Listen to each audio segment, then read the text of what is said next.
Hey guys, I'm going to show you how to fill a PCP air gun with a SCBA tank or a carbon fiber scuba tank, whatever you want to call it.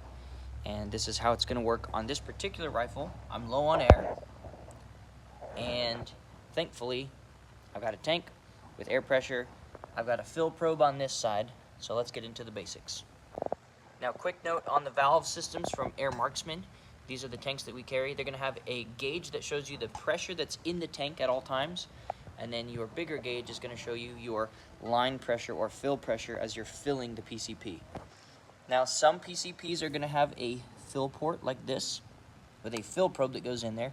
And on this DRS Tactical, it actually stays in there pretty dang snug. I just leave it in there, which basically gives me a quick disconnect attached to the gun. And then I have the corresponding connection on the hose coming from my fill source. That hooks right on there. Now I can pull the probe out like this, and that's how I know that this is hooked in there nice and good. And that's something you want to check before you start filling, because if it's not a good solid connection where everything's clamped down properly, the hose will just pop off as soon as pressure hits the line. So now that we've got an empty magazine clear gun, there's nothing in there, it's not cocked or loaded, we've got a good secure connection onto the PCP itself. Next, we come here to the valves.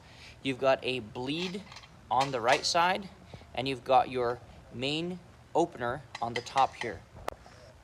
Make sure your bleed is closed down, so that way when you open this valve, the air goes into the hose and into the gun instead of out the bleed. So here's what it should look like if you have everything connected properly. This gauge is filling. This gauge is matching that fill pressure.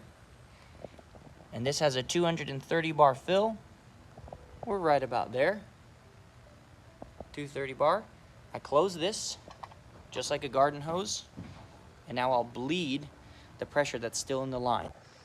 There's a check valve in the gun, so the pressure is closing it. So unless higher pressure is opening it and letting air in, the pressure closing it isn't going to let it bleed out. Now I can safely disconnect, and I'm filled up again. So that's how you fill up a PCP air gun with an SCBA tank.